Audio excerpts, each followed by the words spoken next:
Okay, now we start integration. Before we talk about integration or word integration, let's see a problem. A proton moves in an electric field such that its acceleration is -20 over 1 plus 2 into t. Then what will be the velocity? Or find the velocity. अगर हमारे पास acceleration given हो तो हम velocity मालूम करना चाहें तो वो कैसे की जा सकती है? हम ये जानते हैं कि acceleration is basically rate of change of velocity, और हम चैप्टर 2 में बात कर चुके हुए हैं कि rate of change is actually differentiation.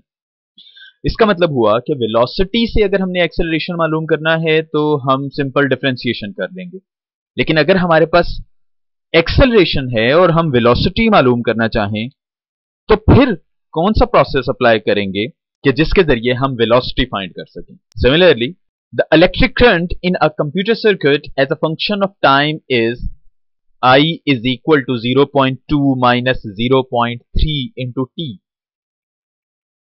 What total charge passes a point in the circuit in 0.050 second? इस प्रॉब्लम में आपको करंट गिवन है और आपने चार्ज मालूम करना है। अब हम ये जानते हैं कि rate of change of charge या चार्ज का फ्लो जो है वो करंट कहलाता है। तो अगर हमने चार्ज गिवन हो और करंट मालूम करना हो तो सिंपली डिफरेंशिएशन कर देंगे, लेकिन अगर हमें करंट गिवन हो और हम चार्ज मालूम करना चाहें कि कितना फ्लो कर रहा है किस टाइम पे, तो वो प्रोसेस जिसके जरिए हम करंट मालूम करेंगे, या इन अदर सेंस आप ये कह सकते हैं कि अगर हमारे पास रेट ऑफ चेंज गिवन हो और एक्चुअली हम वो फंक्शन मालूम करना चाहें, तो फिर जो प्रोसेस हम अप्लाई करेंगे that is actually called anti derivative और इंटीग्रेशन। आप फर्स्ट प्रॉब्लम में भी देख सकते हो कि एक्सेलरेशन गिवन है, वेलोसिटी मालूम करनी है, और acceleration basically rate of change of velocity है, यानी रेट ऑफ चेंज इस दफा गिवन है और हमने वो फंक्शन मालूम करना है। और सिमिलरली सेकंड प्रॉब्लम में भी करंट गिवन है और हमने चार्ज मालूम करना है। तो अगर हम अब इसको सम अप करें तो हम कह सकते हैं कि the inverse process of differentiation, that is the process of finding such a function whose derivative is given, is called anti differentiation और इंटीग्रेशन। सो मजीद सिंप्लीफाई करते हुए कि integration is called the inverse process of differentiation, मतलब वो process जिसके जरिए आप वो फंक्शन मालूम करें जिसका रेट ऑफ चेंज गिवन हो, तो वो प्रोसेस कहलाता है integration. This helps to find the function whose differential coefficient is known, मतलब ऑलमोस्ट सेम वर्डिंग कि अगर हमें डिफरेंशियल कोएफिशिएंट पता हो तो फिर वो फंक्शन जिस प्रोसेस से हम मालूम करेंगे that process is simply called integration. Thus, a function f of x, here f is capital F of x is called an antiderivative of a function of fx if derivative of fx is equal to small f of x, यानी इस equation में हमें नजर आ रहा है कि capital F of x का derivative, कोई फंक्शन है हमारे पास जिसका हमने डिफरेंशिएशन किया तो वो आपके पास स्मॉल एफ ऑफ एक्स आ गया। तो बाय डेफिनेशन हम जब इस एफ ऑफ एक्स की इंटीग्रेशन करेंगे तो आपके पास ये एफ ऑफ एक्स आएगा, क्योंकि इस एफ ऑफ एक्स का differential coefficient is given which is F of x. अब अगर हमारे पास एफ ऑफ एक्स का इंटीग्रेशन करना हो हमने, तो फिर आपके पास वो फंक्शन वापस आ जाएगा जिसका differential coefficient small F of x था, प्लस सी। इसकी बात अब हम करते हैं आगे चलकर। Here this notation is named as notation of integration. This symbol basically integration के लिए यूज किया जाता है, जैसे d by dx हम डिफरेंशिएशन के लिए यूज करते हैं, या हमने वो 4 तरह के सिंबल डिफरेंट मैथमेटिशियंस ने जो यूज किए थे डेरिवेटिव के लिए यूज करते हैं। इसी तरह इंटीग्रेशन अगर करनी हो तो इंटीग्रेशन का जो सिंबल यूज होगा that is represented by this symbol. f of x is called integrand. This f of x यानी ये वो फंक्शन जिसको हमने इंटीग्रेट करना हो that is called integrand. c is named as the constant of integration. मजीद इस पर हम नेक्स्ट स्लाइड में बात करते हैं। सिंपल इसका जो नेम यूज किया जाता है that is constant of integration, and the symbol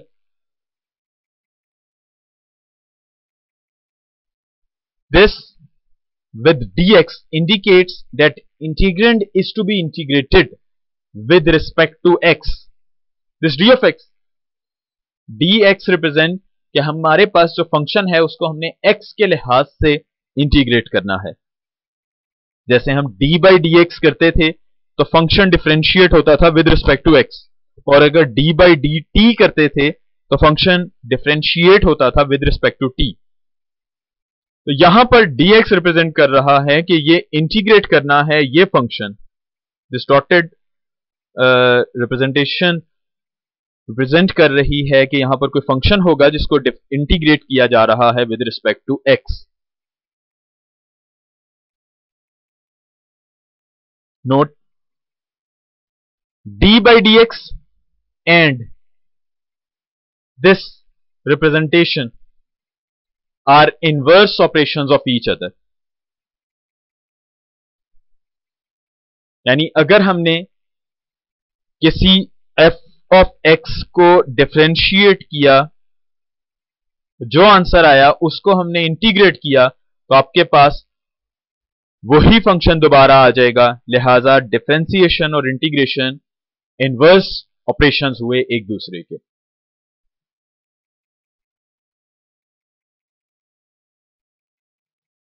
constant of integration, हम सी पर थोड़ी सी बात करते हैं कि what is actually the constant of integration. जो यहां पर हमने fx प्लस सी कर दिया था तो वो क्यों किया था हमने वो C. Since we know that differential coefficient of constant is 0, हमने किसी भी कांस्टेंट नंबर का डेरिवेटिव अगर मालूम करना हो तो वो आपके पास 0 आता है। ये हम चैप्टर 2 में बड़ी तफसीलन बात कर चुके हुए हैं। सो अगर हमने किसी ऐसे एक्सप्रेशन जिसमें कोई x फंक्शन आ रहा है, जो फंक्शन है कंटेनिंग अ वेरिएबल x, और उसमें कोई कांस्टेंट ऐड हो रहा है, उसका डेरिवेटिव अगर हमने करना है तो that is actually d by dx f of x and d by dx of c, and constant का डेरिवेटिव 0 होगा, लिहाजा ये 0 आ गया।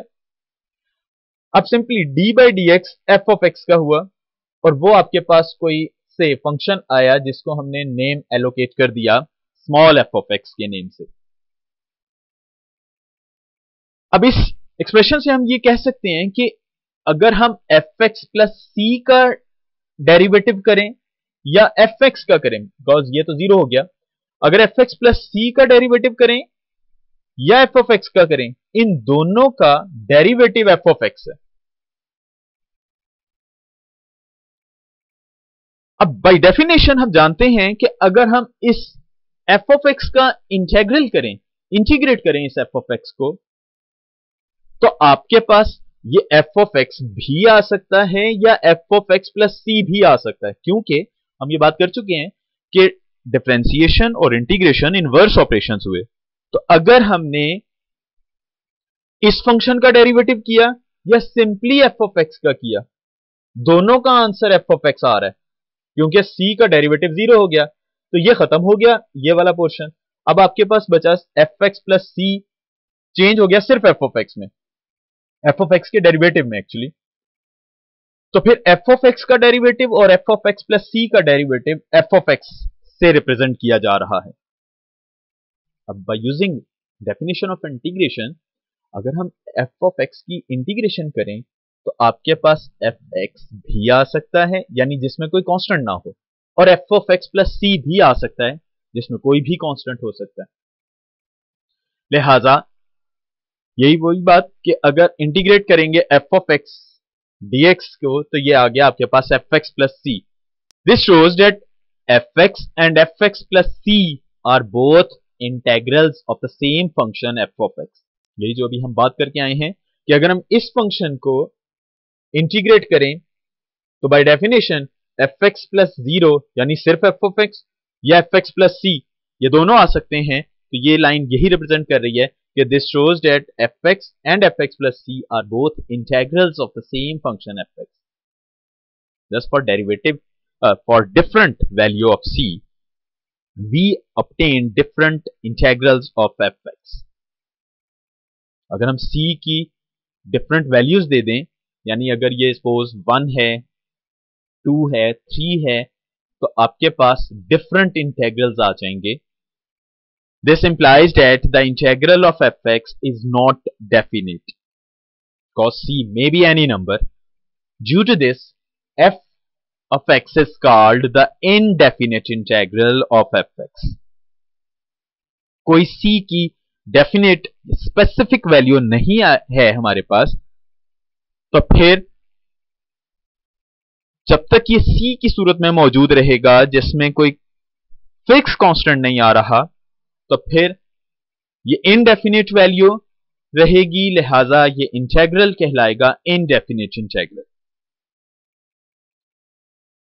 कुछ एग्जांपल से इसको रिप्रेजेंट करते हैं कि अगर आप एक्स स्क्वायर प्लस एक्स का डेरिवेटिव लें